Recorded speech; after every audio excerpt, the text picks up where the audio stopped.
We're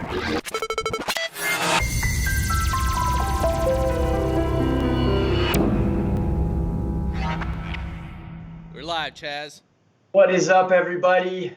Thank you for tuning in. You are listening to us on the Non-Corporate Network.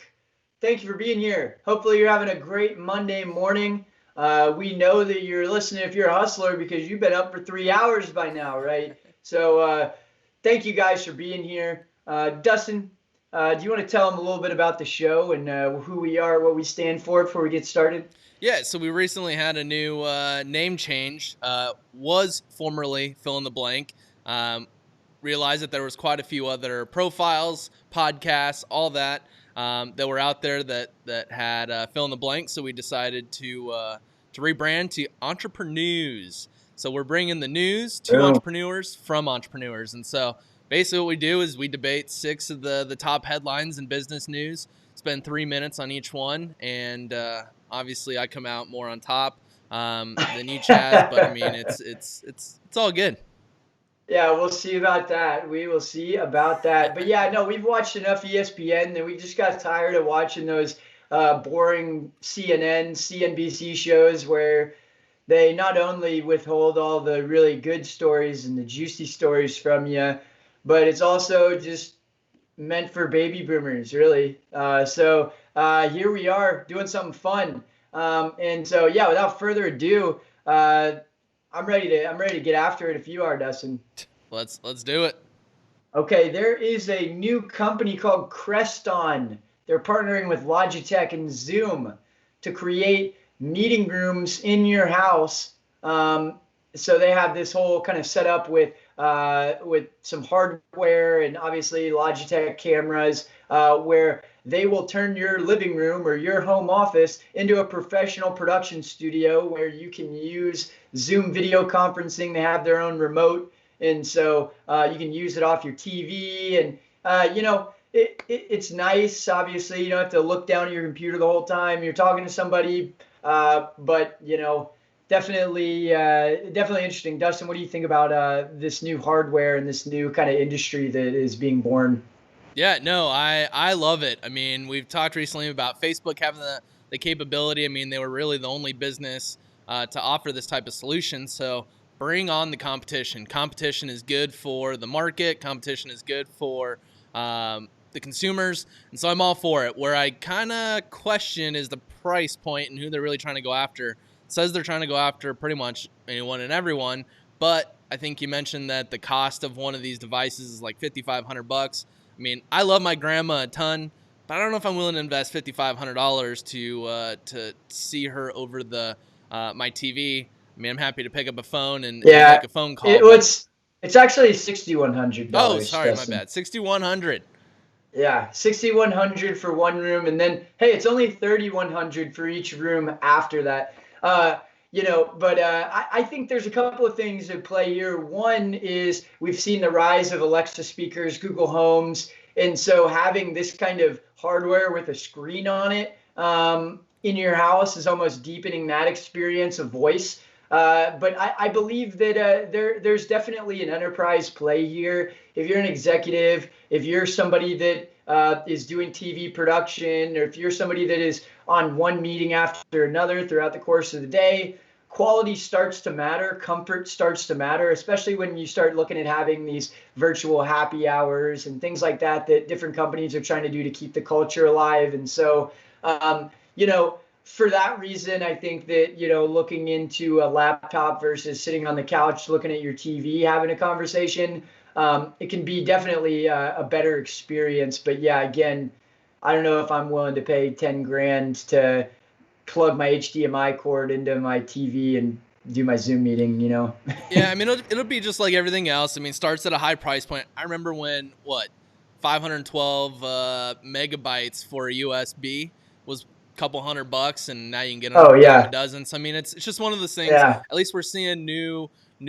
players hit the market. Yep. Prices are going to come down. I love where it's going. I mean, everyone enjoys being able to do video chats a bit more.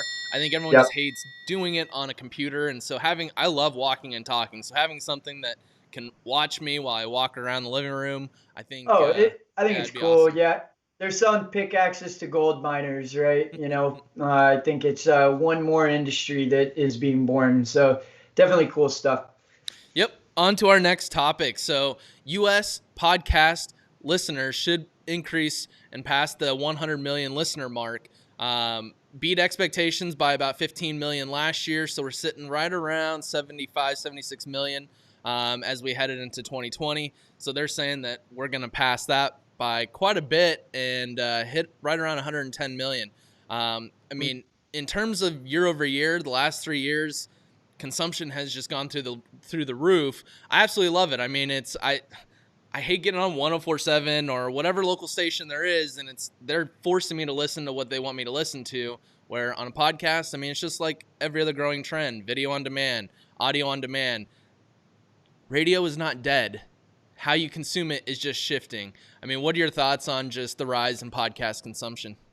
Yeah, well, I mean, I think advertisers are have popping champagne. It's a different medium that was never truly accessible. It's kind of like TV advertising, but even less attribution, right? It's like I want to advertise on this channel. I don't know how many people are in the car. I don't know if the volume's turned up. I don't know if anybody's even listening or if it's just on. Those are the kinds of things that would reduce the ad buys and reduce the cost of what a radio station could sell a TV, like an advertising spot for. And so, thinking about it in this type of way where now advertisers know exactly who's listening, exactly the other things that they're listening to. I mean, and we talk about the application to Google Homes, Alexas, any kind of voice enabled device where this becomes a medium that you can be consuming these podcasts off of those speakers. I think overall there's so much opportunity for the advertising and the marketing of these. But we've already seen the history repeats itself, Dust. So we saw this on Facebook, we saw this on YouTube. There's a rise, and everybody goes and rushes to it. And then there becomes too much competition and people start to be discouraged and it starts to be more of a fad over the course of like 5 years. So we'll see if podcasting is going to stick around in terms of the traction it's gaining in 2019, 2020. I mean, I think it will. It's with video and written word. I mean, it's more of you have to be consuming that and can't be doing anything else. Whereas a podcast, you can listen to what you want, when you want, and you can listen to it while doing dishes, working out, and stuff like that. So in terms of brand penetration, I mean, it is absolutely amazing what you can do. Yeah. I mean, you shouldn't be watching YouTube videos as you're driving, but you can obviously listen to a podcast while driving. And so just the amount of opportunity in one, creating your own podcast is huge, but also for advertisers and brands, figuring out how to automate getting your brand on other people's podcasts, I think is a huge play. I mean, the listenership is just so huge. I mean, it's just nothing but loyal, engaged fans of those podcast channels. So I think there's a lot of opportunity. Oh yeah, I mean, you think about anybody that has a guest on a podcast, you control the conversation, you get to ask them whatever you want. I mean, it's better than texting somebody or calling somebody and asking for 5 minutes to pick their brain. Hey, you want to be on my podcast? Now all of a sudden people are like, oh yeah, of course. So, it's great for that too, even if you aren't getting people to listen. Absolutely. On to our next topic. So one of the most popular rising in demand menus on a takeout menu is leftovers. No, I mean, when I first read this, I thought it was going to be, someone ate half of their burger. We're going to take that half a burger and put it on Uber Eats or something, way to save money for consumers. But that's not the case. When they're talking about leftovers, they're talking about rather than ordering dinner for tonight, let's order dinner for tonight and tomorrow and the next day and get 3 different dinners. And so rather than having one meal, it's offering multiple meals throughout the week. They're bringing down the cost because you're doing bulk pricing, so their average order values are going up. Margins might be going down a little bit, but overall it's bringing in more revenue. It's less planning for the consumer. I absolutely love it. I hate cooking, but what are your thoughts? Yeah, I think that it's definitely opening up opportunities for revenue channels. I know when we ordered Maggiano's the other night, there was part of the menu is dedicated to just frozen meals that were actually like $2 or $3 more inexpensive. And so I think that people are realizing that, okay, well, you'd order 3 hot meals and you put 2 of them in the refrigerator. So I think businesses that are restaurants are almost becoming food providers in a way where it's like less about that experience. Now there's less eyeballs on, how clean the bathrooms are inside because you're just ordering. So you have to kind of shift your focus and build that brand in another way. And so giving people the opportunity to buy frozen portions. I mean, you think about it, it's way more, I guess, fresh if you do it this way too, compared to the food sitting in the coolers at Walmart for a month before you buy it. So I think it's an opportunity for them to make some money. But I mean, what are your thoughts in terms of how this is going to affect people going to the grocery store or buying food in other ways? So first of all, I'm working for the wrong company. If you're ordering Maggiano's, I need to come work where you're working. And two, I mean, it is big. I think it's gonna pick up some steam, but I mean, I think it's gonna be it's gonna pick up steam in from the demographic that has more disposable income. I don't think it's gonna take huge market share from grocery stores, but I think what it's gonna do is open up the opportunity to create marketplaces rather than, all right, I want to order from Pizza Hut 3 times this week. It's like maybe I'm a storefront like Uber Eats where it's like you place one single order through me and then I can go and customize the order based off what you're looking for. I think there's a lot of opportunities in creating business around it. And I'm excited to see what'll come from it. But I think it'll grow, but not as expedited because it is more on the luxury side. I mean, do you remember those buttons that the Amazon had where you just like click the Tide thing and then like the Tide shows up? I want to get maybe a Chipotle burrito, like a Big Mac. I just press it. That's the future. That's the next wave. I love it. Sync up the button to your app. All these companies, they all have apps now, Dustin. I don't know if you saw that. The rise of the apps. Everybody's got an app as a restaurant. So I think it's trending towards that. Yep. No, I can't wait to see it evolve. So on to our next story, Washington, D.C. So Lyft violated Washington, D.C. Sick leave. Basically, there's a lawsuit going on. People are suing. Contractors are suing or drivers are suing Lyft because they're disobeying the sick leave. They're all 1099 contractors. You don't get sick leave, so I think kind of barking up the wrong tree. I mean, it's just, if you don't like it, go work somewhere where you're going to be a W-2. But I mean, do you think Lyft should kind of cave in and help cater to sick leave, or what are your thoughts on the situation? I mean, yeah, this is a sticky situation for sure. It's a slippery slope. I mean, you think about it in this way, there's people that are trying to pay their rent right now. There's people trying to get groceries and trying to support their families. And so it's hard to look at the situation and go, oh, that sucks, you're 1099. But you're absolutely right. There is not really alternative. If you're 1099, then your benefits and things of that nature you don't get access to. But because you don't have access to those things, you also set your own hours. You also have the ability to customize what you do and run your own business on behalf of Lyft, essentially. And so, that's what you're giving up by becoming a W-2.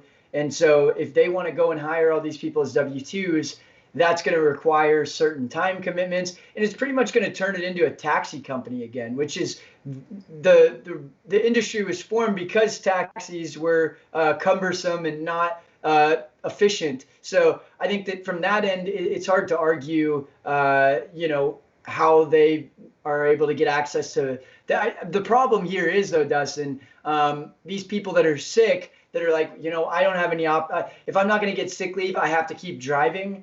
They're sick, they're driving around, they're giving people diseases that are getting into their car. I think that's the risk that Lyft and Uber are running, and that's not a good look for Uber and Lyft either. And that's going to cause just as much pandemonium as this lawsuit is, Yep.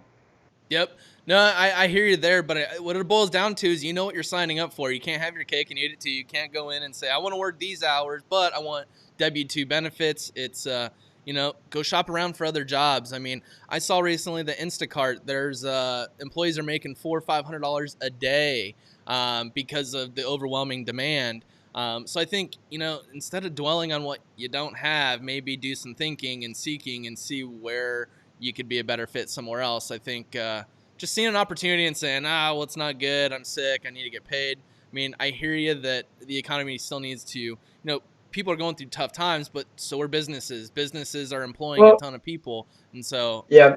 Well, Lyft has done a pretty good job over the course of their lifetime of taking care of their employees, taking care of their drivers. Compared to Uber, they've incentivized their drivers a lot better. They allow for tips and things like that. So, it's hard to look at Lyft as a bad guy here, despite the hardship that's happening in America. It's just I don't really see a lot of wiggle room there.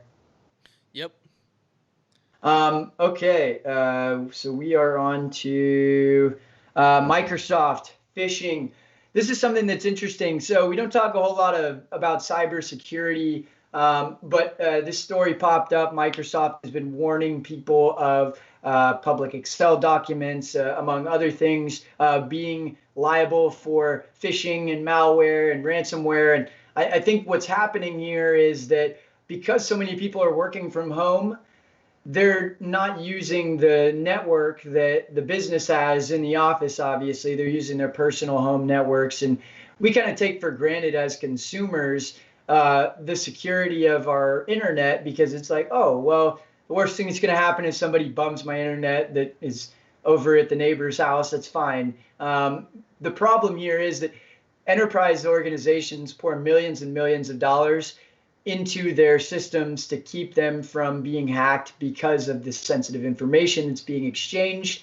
And now that sensitive information is being routed into other people's homes. And so I think that there is a lot of risk here in terms of this cybersecurity thing. But what do you think? Do you think that it should be consumers kind of doing the protection of their data and devices on their own, or do you think that an enterprise organization has the obligation to go and buy all their employees' routers and do a better job with the security of their systems at home? Yeah, look, I mean, I think it's up to the company. It's, who's going to be in the courtroom if that Excel doc that has everyone's credit card information, whatever it may be, gets hacked. I mean, the company is. It's in their best interest to mitigate liability there. And so it's up to them. I mean, how many more people are going to be working from home? I mean, I'm assuming that rent, what you're paying on rent and stuff like that, is probably going to come down quite significantly if work from home continues to rise. So, I mean, Right. take some of the cost savings there and invest into your employees. Again, I think this might create a whole other industry where, most people cater to individual enterprise level companies, but maybe you create a marketplace for small to medium sized businesses where Mm. instead of giving security to one company, it's like, look, we have a network of 40,000 employees, and from that, we're kind of helping everyone, but everyone is paying per employee type of thing. Yeah. So, again, I think it's going to bring in a lot more innovation, a lot more creativity to the marketplace. But at the end of the day, it is up to the business to provide that security. Otherwise, Yeah. it's their data that's going to get hacked. They're the ones that are going to be having to pay the lawsuit if something happens. So, Oh yeah, no, it's yeah, take care of the problem before it happens type of thing. I mean, I look at it as something where I could see this being, because this is important for consumers too. I mean, our data as consumers is just as valuable in some regard as the business's data. Usually, the business's data is our data that they're holding on to. So, thinking about it in that light, I look at it as something where it's almost like car insurance. If there's a fee that I can pay that's going to protect all of my devices and all of my personal data, that's one step closer for us as consumers to feel a little bit more protected as well. So I expect to see that industry rising for sure over the interim. All right, getting into our last story here. Facebook, they've just announced Facebook Shops. This is something that we've kind of been talking about. They've kind of been teasing, but officially, you now can pretty much have a website embedded into your Facebook profile used for commerce. A study came out from Arizona Small Business Association that 40,000 business owners, a third of them in April, were saying they weren't even convinced they were going to reopen. And so I think that this is a way for you to not have to incur any kind of costs to get brick and mortar business up on Facebook, where there's 3 billion consumers there. So I see there being some positives to this being kind of a fallback for small businesses. What are your thoughts on Facebook Shops and the impact that it can make? I mean, it all sounds good. It's great headlines to read, but I mean, it's, being in Facebook Ads Manager every single day, it's like they make changes so often and don't give any education on where these changes are happening, what's going on. So, although sure, they're helping a lot of small business on that end, how many small business owners are actually going to be able to, one, find where they can create this website, Or two, even know about actually it? build it, three, design it to where it's actually going to convert. I mean, it's good, but I could see where it could be a huge time suck on businesses, especially because Facebook doesn't have that education piece. But I mean, what are your thoughts? Yeah. Well, I'm gonna bring the mic in here. Mark Zuckerberg, if you're out there, I'm talking to you right now. Okay, Mark Zuckerberg. I remember watching Steve Jobs give his keynotes about these new iPhones, iPad. It was always groundbreaking. It was always amazing. Facebook is one of the big five companies. They release all these features. They release all of these new apps. They release all of these updates. Never do you hear anything from Mark Zuckerberg about the new things. It's like they're going behind our backs and testing these things in random countries, and then they just natively embed it without saying anything. And it's like, one, people aren't going to use the product to its full potential, like you mentioned. But I think the bigger thing here is that you just tell us what you're doing and how we can use it. It Yep. would make things so much more efficient. It would make things so much more easy for small businesses if you provided resources to them. So announce what you're doing and don't go behind our backs trying to pull a fast one on us. Like, just get the stuff out there and I want to hear him talk about what the impact is going to be and why they're doing the things that they're doing. And I mean, I don't think that I'm speaking just for myself here, but I'm off my soapbox. You can Yeah, no, I comment agree. It's now. just like anything else, any other company. If you roll it out, there's going to be a marketing piece to it. There's going to be an education piece on how people can use it. I mean, just working with them on the ad side, like I said, is a bit frustrating. There's no support. They're doing so much innovation and so much good, yet there's no way to figure out how to actually use everything. I mean, Yeah, they we would could build talk up so much about. more trust very quickly if they just deployed some type of customer service group where they just helped on all these different aspects of their business. I think it would be huge. Mark, you better be listening. Customer support? Are you serious? I can't even. Dude, we could talk for an hour about this. Like, every time I need to do something in Facebook, who am I supposed to hit up? No, I'm supposed to comb through hours of reading on these help docs and links, and it's the most. It, it's the worst experience you could possibly have online, and it's just like, that costs too much money. We're not gonna do it. Like, you could be making more money off of this, but Agreed. I digress. Well, no, I was excited about these stories today. I mean, that was fun. These are all big trends happening. So we will be back on Wednesday. But thank you guys for being here. Thank you for watching the Non-Corporate Network, and thank you for supporting Avantage as well. Avantage.com, a great place for filling your excess capacity. If you're a small business owner and you need some kind of service, there are so many amazing people out here in Arizona that are doing all sorts of crazy stuff, from social media advertising to content creation to bookkeeping to legal advice. If there's something that you need help with, we're known in Phoenix as the entrepreneurial giving community. Everybody is always going to be supporting each other, and so I think that we're the most selfless community of entrepreneurs out here. So use Avantage; it'll help you. Dustin, do you have anything you want to add? Fill that excess capacity. Use Advantage. Take advantage. Boom. And Mark Zuckerberg, thanks for tuning in today and hearing out my opinions on your product. Yeah, no, this has been the Non-Corporate Network. You are tuned into Entreprenews, and we will be back on Wednesday, and then again on Friday, and then the following Monday, and then we'll just keep going and keep getting better, because that's what entrepreneurs do. That's what we're doing. So thank you guys for your support.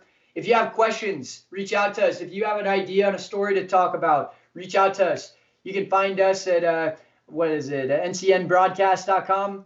You can find us on Facebook. You can find us on Instagram, entreprenews.ncn.